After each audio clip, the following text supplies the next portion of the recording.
Hello, hello, this is your favorite aspiring revolutionary here, a wandering author, sitting in front of an isolated part of Smith Lake. As always, my message remains the same: spend less, live more, earn your freedom with frugality. I actually paddleboard over here. You can't tell, but it's a little busy out on the main part of the lake right now. But today we're going to talk about impermanence. This video was actually inspired by a discussion I had with my dad yesterday, where he just kind of said, you never know if today's going to be your last day to enjoy things, which ties into a very deep philosophical concept that's been featured prominently both in Eastern and Western thought. Now, I'm more familiar with Western thought myself, so we're going to stick mainly to that, but impermanence is actually a word that's derived from Sanskrit, which is what's used in Hindu.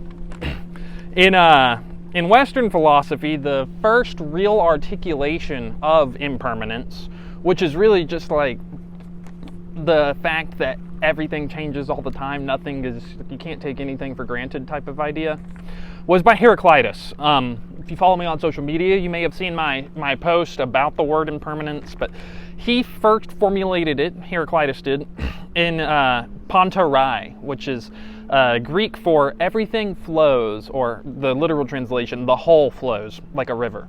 And really what he's saying is there is ever-present change in the universe, and that this ever-present change is actually the universe's fundamental essence.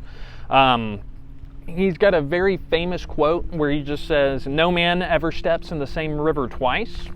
And I think that really captures the whole of what his philosophy is all about.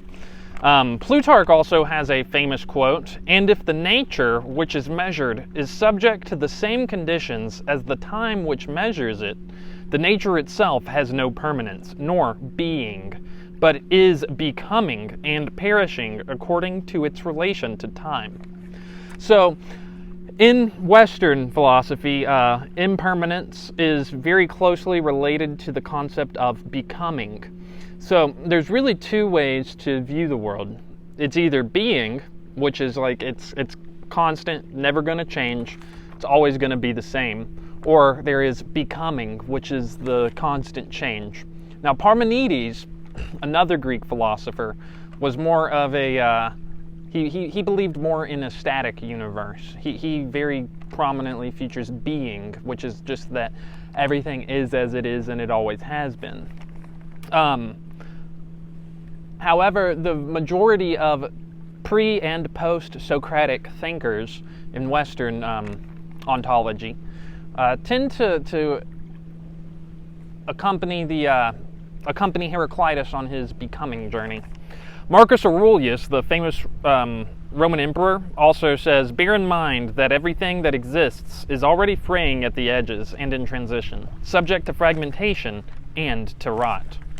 So, the Stoic philosophers all pretty much agree that the world is at a constant and ever-present state of flux. Even in Buddhism, it's considered one of the three fundamental presuppositions of the world, where it's called anitya, A-N-I-T-Y-A, and it's closely related to anatta and then the desire. So, because the world is ever-changing, the Buddha believed that desire for things is actually what causes suffering, because we can't ever attain these desires all the way. I actually think that's pretty close to my spend less, live more philosophy, which is just that objects are never going to make you satisfied. Now, the whole idea behind talking about impermanence today is really, it's kind of topical. So, as you can tell, I'm not in Michigan, I'm actually in Alabama, even though I did make it all the way up to Indiana. My alternator is not recharging my battery. Now, I don't think that it is the alternator itself that's broken. Something in the circuitry is just the computer control for the alternator is malfunctioning, I think. Now, as we all know, with all these supply chain issues, it can be a little while. I was able to schedule an appointment at the dealership on the 5th of July, which normally I would recommend not taking your car to a dealership if you need repairs. But here's the issue, is when I broke down in Evansville, Indiana, I took it by a local mechanic, and they looked at the car, and they replaced the alternator thinking that it would fix it, but it did not fix it. So that was a waste of money right there, first off. And then I kind of got faced with a decision. Like, I could either take it to a Hyundai dealership in Evansville where I know somebody's going to be able to actually figure out what's wrong, or I could drive the car down here very riskily, recklessly perhaps, and then I'd be able to, stay with my family while I wait for the car to get fixed. Technically, when I was in Louisville, I was able to be totally self-sufficient, and I actually got more personal project work done there on top of like actual paid work than I really have in a little while. But what's good about staying down here with family is, one, I've got this right here all around me. So while I'm waiting for the car to be fixed, I'll still be able to wander around. And then all of the money that I do earn from my paid writing will be able to be saved. It's funny, I had my friend Tyler Hill, who I'm eternally grateful for. He was able to pick me up on the way down to Alabama. And, he didn't say that I failed. He just mentioned failing at something, right?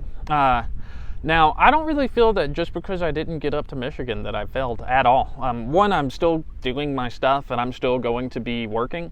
And two, like, the whole idea behind eternally nomadic did not even surface. It didn't even occur to me until I had already been traveling for a little while. So to say this whole lifestyle is a spur of the moment would be an understatement.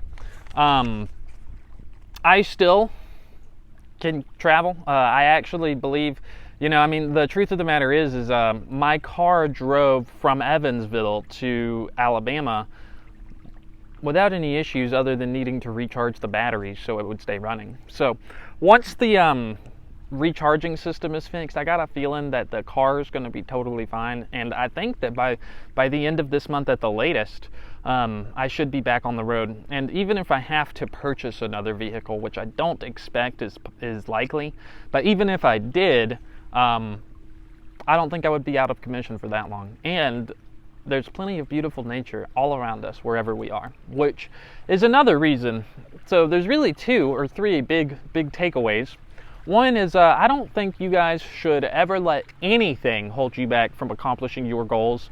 And even though things are impermanent and they may change, they may not look exactly how you expected them to look, it is still possible for you to accomplish your things.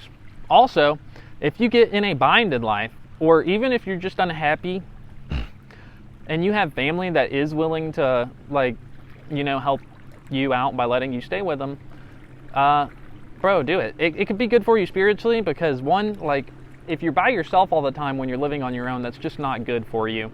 And two, if you're barely making ends meet, that's incredibly stressful in itself. In Brazil, it's not uncommon for people to live with their folks until they're literally in their 40s. So it's really only an American thing. And if I can help to normalize, sticking around your family a little more, then maybe that's doing some good as well. And then, 2, my permanent state of travel isn't over. I just got to figure out what's wrong with my current car, and then I can either replace it or I could get a new one. Worst case scenario, we're postponing travel trips for a year, and I can still hike the Appalachian Trail in the meantime while saving money. So I expect that by the end of July, I'll still be able to see Michigan. Now, I may not have as much time as I had hoped, but I still think that it's on the table as far as actually getting to see it. So, as always, my message remains the same. Spend less, live more, earn your freedom with frugality. This is a wandering author here, reminding you that we are all the authors of our own lives. As always, what are you guys doing to empower, uplift, and inspire your community today? Because this world isn't changing unless we all do our part. Until next time, y'all have a good day now.